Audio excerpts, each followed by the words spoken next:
स्वागत है दोस्तों आपका एक बार फिर से एक नए लेक्चर में। दोस्तों आज ब्रायोफाइटा के अंदर हम लोग स्टार्ट करेंगे मार्केंसिया। यह मार्केंसिया का पहला लेक्चर है।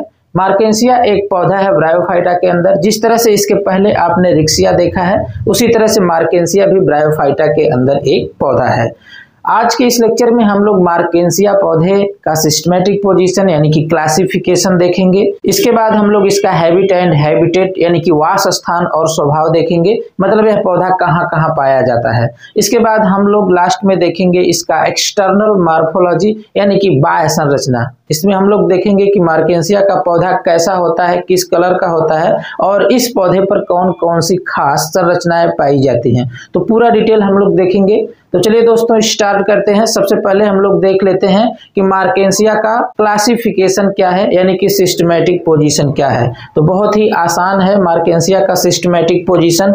चलिए देख लेते हैं। इसमें क्लासिफिकेशन या सिस्टमेटिक पोजीशन में देखिए इसका डिवीजन क्या है, ब्रायोफाइटा है। यह आपको याद ही है क्योंकि ब्रायोफाइटा के अंदर ही मार्केंसिया है और ब्रायोफाइटा एक डिवीजन है।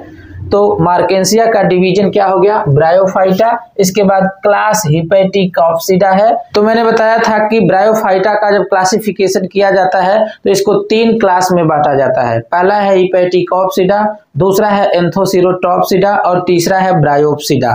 तो हिपैटिकॉप्सिडा के अंदर मैंने उदाहरण लिखवाया था रिक्सिया और मार्केंसिया। तो मार्केंसिया का क्लास क्या है, हिपैटिकॉप्सिडा, जिसे आपको याद हो जाएगा। और फिर इसके बाद है आर्डर मार्केंसियल्स। आर्डर में एल्स जोड़ा जाता है तो इस तरह से आपको आर्डर भी याद हो जाएगा। इसके बाद फैमिली में एसी जोड़ा जाता है तो फैमिली इसकी मार्केंसिएसी हो जाएगी। और जीनस इसका मार्केंसिया आपको याद ही है। इसकी स्पीशीज याद कर लेना है पॉलीमार्फा। इसकी स्पीशीज आपको याद कर लेना है पॉलीमार्फा। इस तरह से आपको याद हो जाएगा कि इसका डिवीजन क्या है, ब्रायोफाइटा, इसका क्लास क्या है, हिपैटिकॉप्सिडा, आर्डर क्या है, मार्केंसियल्स और फैमिली मार्केंसिएसी, जीनस मार्केंसिया और स्पीशीज पॉलीमार्फा। इस तरह से इसका सिस्टमेटिक पोजीशन आपको याद हो जाएगा। तो चलिए अब देख लेते हैं इसका habit and habitat. Habit and habitat का मतलब इसका वास स्थान और स्वभाव, मतलब कि मार्केंसिया की स्पीशीज कहाँ कहाँ पाई जाती है, किस स्थान पे पाई जाती है, मार्केंसिया की कितनी स्पीशीज पूरे विश्व भर में पाई जाती है, कितनी स्पीशीज भारत में पाई जाती है, खास कौन सी स्पीशीज है, मुख्य मुख्य और कौन सी स्पीशीज है। तो पूरा डिटेल हम लोग इसके हैबिट एंड हैबिटेट में देखेंगे। तो चलिए समझ लेते हैं। तो देखिए मार्केंसिया की पूरे विश्व भर में 65 स्पीशीज पाई जाती है और भारत में 11 स्पीशीज पाई जाती हैं। इसी बात को आप लिख देंगे, there are about 65 species reported all over the world but in India 11 species reported. इसके बाद आप लिख देंगे the most common species of Marchantia is Marchantia polymorpha. यह मोस्ट कॉमन स्पीशीज है और इसी स्पीशीज के रेफरेंस में हम लोग पूरा टॉपिक आगे पढ़ेंगे मार्केंसिया के अंदर। तो मार्केंसिया पॉलीमार्फा इसके अंदर एक खास स्पीशीज है, यहाँ पर भी आप देख रहे हैं। तो इसी के बारे में हम लोग पूरा डिटेल आगे पढ़ेंगे। आगे इसमें थोड़ा सा बता देंगे, they are world wide distributed, यानी कि मार्केंसिया पॉलीमार्फा जो है ये वर्ल्ड वाइड डिस्ट्रीब्यूटेड है, पूरे विश्व भर में इसकी स्पीशीज यानी कि यह स्पीशीज पाई जाती है। It is commonly found at moist and सैडी place, यानी कि जो मार्केंसिया पॉलीमार्फा है यह मॉइस्ट यानी कि नमी वाले स्थान पर एंड सैडी प्लेस का मतलब क्या होता है, छायादार स्थान पर। तो मार्केंसिया पॉलीमार्फा इसके अंदर एक कॉमन है, मतलब कॉमन स्पीशीज है मार्केंसिया के अंदर। पॉलीमार्फा क्या है, स्पीशीज है मार्केंसिया की जो एकदम कॉमन स्पीशीज है और पूरे विश्व भर में पाई जाती है। और किस जगह पर पाई जाती है, तो मॉइस्ट यानी नमी वाले स्थान पर या फिर सैडी प्लेस पर, छायादार स्थान पर यह पाई जाती है।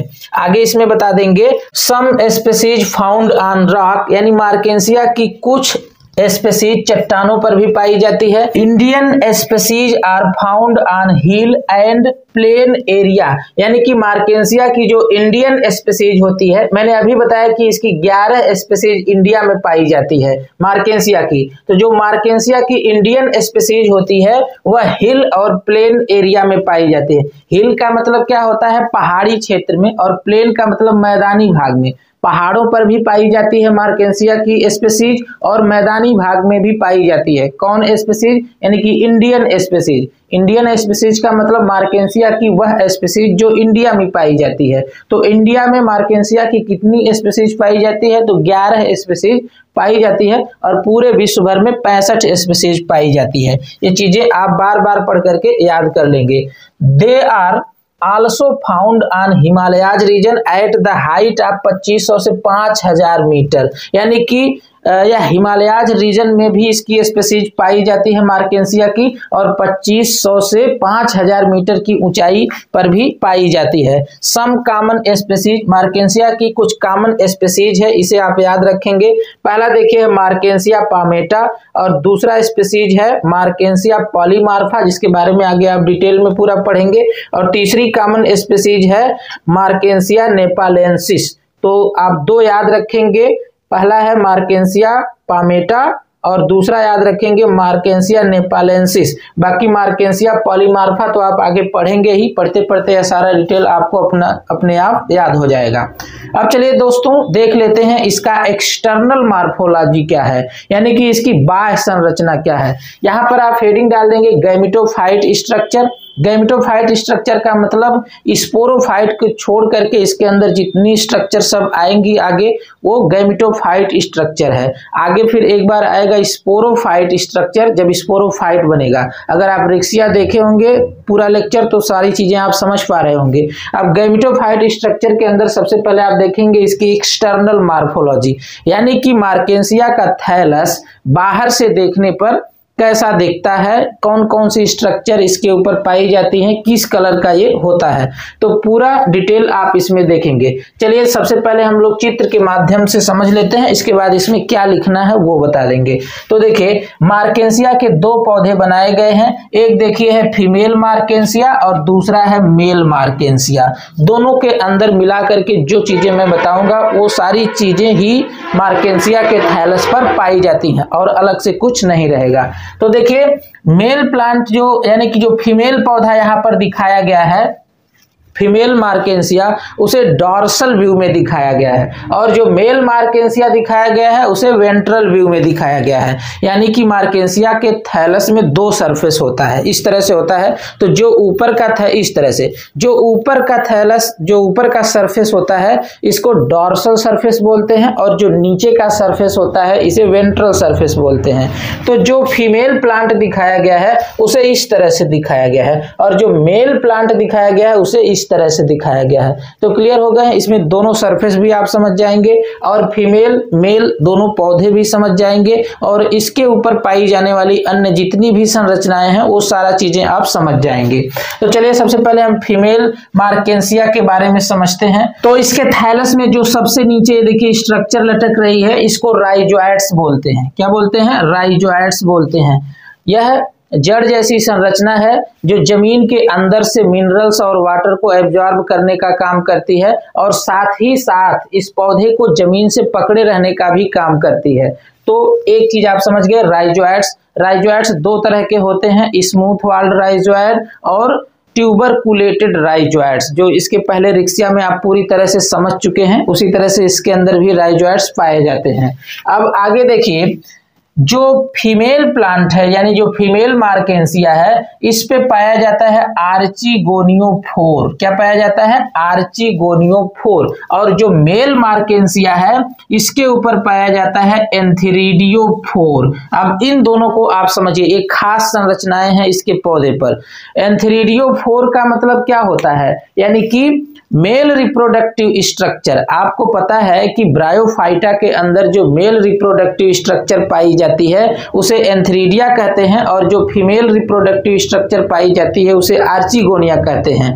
तो जिस स्ट्रक्चर पर एंथीरिडिया रहेगा उसे एंथीरिडियोफोर कहेंगे, और जिस स्ट्रक्चर पर आर्चिगोनिया रहेगी उसे आर्चिगोनियोफोर कहेंगे। एंथीरिडियोफोर का क्या मतलब है? एक स्टाक जैसी संरचना। जैसे ये देखिए क्या है, एंथीरिडियोफोर है, अब इस पे क्या बनेंगे? एंथीरिडिया, बहुत सारे एंथीरिडिया बनेंगे। और अगर ये आर्चिगोनियोफोर है तो इसके ऊपर बहुत सारे आर्चिगोनिया बनेंगे। जैसे अगर मान लीजिए कि मैं मार्केंसिया हूं, तो मेरा हाथ इस तरह से अगर है तो मेरा हाथ ये क्या रहेगा? ये मेरा हाथ क्या रहेगा? एंथीरिडियोफोर। और इसके इसके ऊपर क्या बनेगा, एंथ्रीडिया। और अगर मैं फीमेल मार्केंसिया हूं तो इसके ऊपर क्या, ये मेरा हाथ क्या रहेगा, आर्चिगोनियोफोर, और इसके ऊपर क्या बनेंगे, बहुत सारे आर्चिगोनिया। तो इस तरह से आप देख रहे हैं जो फीमेल पौधा है, फीमेल मार्केंसिया है, इसके ऊपर जो ये स्ट्रक्चर आप देख पा रहे हैं ये क्या है, आर्चिगोनियोफोर, और इसके ऊपर बहुत सारे आर्चिगोनिया बनेंगे, बहुत सारी आर्चिगोनिया इसके अंदर बनेंगे। और इसके बाद फिर आप यहां पर देख पा रहे हैं कि एंथ्रीडियोफोर है, तो एंथ्रीडियोफोर के अंदर बहुत सारी एंथ्रीडिया बनेगी। क्लियर हो गया। तो आर्चिगोनियोफोर क्या है, एक स्टाक है जिसके ऊपर कई आर्चिगोनिया रहेंगे, और एंथ्रीडियोफोर क्या है, एक स्टाक है जिसके ऊपर कई एंथ्रीडिया रहेंगे। तो एंथ्रीडियोफोर और एंथ्रीडिया में अंतर आप समझ गए। एंथ्रीडियोफोर का मतलब स्टाक और एंथ्रीडिया का मतलब इस स्टाक पर पाई जाने वाली रिप्रोडक्टिव स्ट्रक्चर है, यानी इसका सेक्स आर्गन है, किसका, मेल मार्केंसिया का। और फीमेल मार्केंसिया पर उसी तरह से आर्चिगोनियोफोर है जो स्टाक है, यानी कि एक डंडी है, एक संरचना है जिसपे बहुत सारे यानी कि कई आर्चिगोनिया निकलेंगे। क्लियर हो गया। तो ये आप समझ गए। अब देखिए आगे, इसके थैलस के डॉर्सल साइड में कुछ संरचना पाई जाती है, वेजिटेटिव रिप्रोडक्टिव स्ट्रक्चर पाई जाती है, जिसे जेमा कप कहेंगे। जेमा कप बहुत ही इंपॉर्टेंट टॉपिक है, आगे इसको विस्तार से आपको पढ़ना है और एग्जाम में बार बार यह टॉपिक पूछा जाता है। तो जेमा कप वेजिटेटिव रिप्रोडक्टिव स्ट्रक्चर है जिससे नए पौधे का निर्माण होगा। अब कैसे होगा वो डिटेल आगे हम लोग पढ़ेंगे जेमा कप टॉपिक के अंदर। बाकी इसके अलावा देखिए इस पे और स्ट्रक्चर है एरियोला। एरियोला क्या है, तो इसके सरफेस पर कुछ डीप पाए जाते हैं, कुछ गड्ढे पाए जाते हैं, और उस गड्ढे के अंदर पोर होता है जो गैसियस एक्सचेंज का काम करता है, यानी गैसों के आदान प्रदान करने का काम करता है। तो इसे एरियोला कहते हैं। इसकी सहायता से इसके अंदर रेस्पायरेशन होता है। बाकी यहाँ पर आप देख रहे हैं एपिकल नॉच, तो इसके थैलस में जगह जगह पर गड्ढे होते हैं, थोड़ा सा डीप होता है ऊपर। यहाँ पर जो इस तरह का आप देख पा रहे हैं खरोच टाइप का थोड़ा डीप होता है, इसको बोलते हैं एपिकल नॉच। यहां पर आप देख रहे हैं स्केल, इसके वेंट्रल सरफेस पर स्केल पाई जाती है जो प्रोटेक्टिव स्ट्रक्चर है। तो यहाँ पर दो रो में आप देख पा रहे हैं जो बाहर की लाइन स्केल की दिख रही है, छोटी छोटी होती है। तो इस स्केल को क्या कहते हैं, लिग्यूलेट स्केल, लिग्यूलेट स्केल। और उसके अंदर वाली लाइन में आप देख रहे हैं कुछ बड़ी बड़ी स्ट्रक्चर है, कुछ बड़ी बड़ी स्केल पाई जा रही है, इसको कहते हैं अपेंडिकुलेट स्केल। अपेंडिकुलेट स्केल, अपेंडिकुलेट स्केल क्या होती है, बड़ी बड़ी होती है और अंदर की रो में होती है। और लिग्यूलेट स्केल क्या होती है, छोटी छोटी होती है और बाहर की लाइन में होती है। तो आप इसके थैलस पर पाई जाने वाली सभी संरचनाएं लगभग समझ गए हैं, और बाकी जो कुछ छूटा रहेगा तो लिखते समय आपको सारी चीजें क्लियर हो जाएंगी। तो चलिए देखिए इसमें आप क्या लिखेंगे इसके एक्सटर्नल मार्फोलॉजी के अंदर। तो इसमें देखिए है the thallus is dark green in colour, यानी मार्केंसिया का थैलस डार्क ग्रीन कलर का होता है। डिवाइडेड इनटू टू सरफेस, या दो सरफेस में डिवाइड होता है, दो सतह में डिवाइड होता है। That is dorsal surface and ventral surface. ये सारी चीजें आप रिक्सिया के अंदर भी पढ़े थे। आप 2-3 पौधे पढ़ते पढ़ते सारी चीजें आपको एकदम क्लियर हो जाएंगी। डॉर्सल सरफेस और वेंट्रल सरफेस। इसके बाद है on the dorsal surface, dorsal surface पर क्या पाया जाता है, तो वेजिटेटिव रिप्रोडक्टिव स्ट्रक्चर जेमा कप प्रेजेंट, यानी कि इसके डॉर्सल सरफेस पर ऊपर वाले भाग पर वेजिटेटिव रिप्रोडक्टिव स्ट्रक्चर पाई जाती है जिसे आप जेमा कप कहते हैं। इस जेमा कप के अंदर जेमा होता है जिससे नए पौधे का निर्माण होता है। एंड आल्सो, यानी कि इसके डॉर्सल सरफेस पर कुछ और भी संरचनाएं पाई जाती हैं। सेक्सुअल रिप्रोडक्टिव स्ट्रक्चर पाई जाती है जिसे क्या कहेंगे, एंथ्रीडियोफोर एंड आर्चिगोनियोफोर। एंथ्रीडियोफोर और आर्चिगोनियोफोर, यानी कि अगर मेल प्लांट है तो इसमें क्या रहेगा, एंथ्रीडियोफोर यहां पर जो दिख रहा है, और अगर फीमेल मार्केंसिया है तो इसके ऊपर क्या रहेगा, आर्चिगोनियोफोर। तो आर्चिगोनियोफोर के ऊपर क्या रहेगा, आर्चिगोनिया, और एंथ्रीडियोफोर के ऊपर क्या रहेगा, एंथ्रीडिया।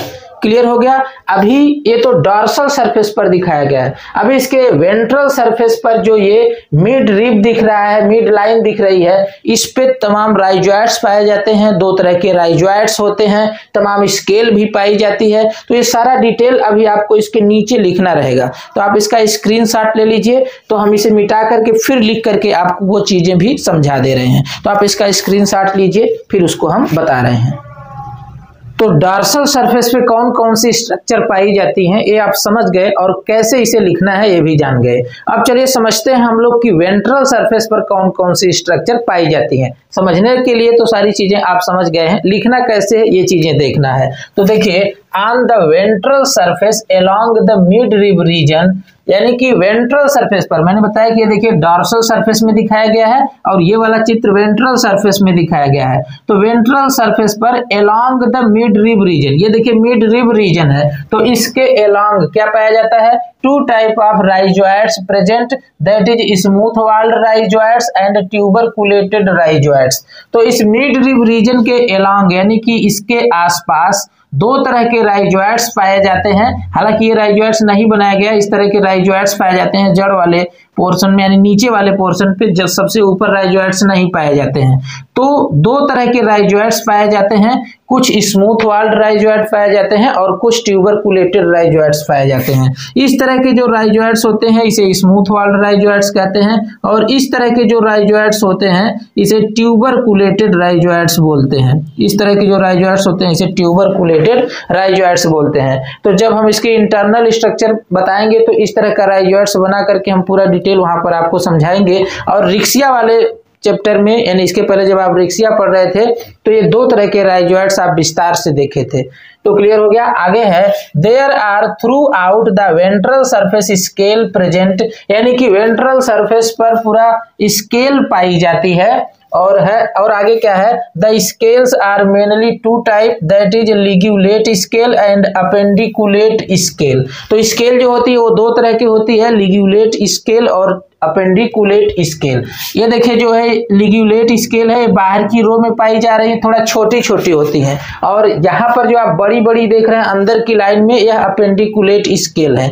तो सारी चीजें लिखना नहीं है, बाकी आप जानकारी रखिए, काम भर के जितना होना चाहिए उतनी चीजें मैंने यहाँ पर लिखा है और यही चीजें आप लिखेगा।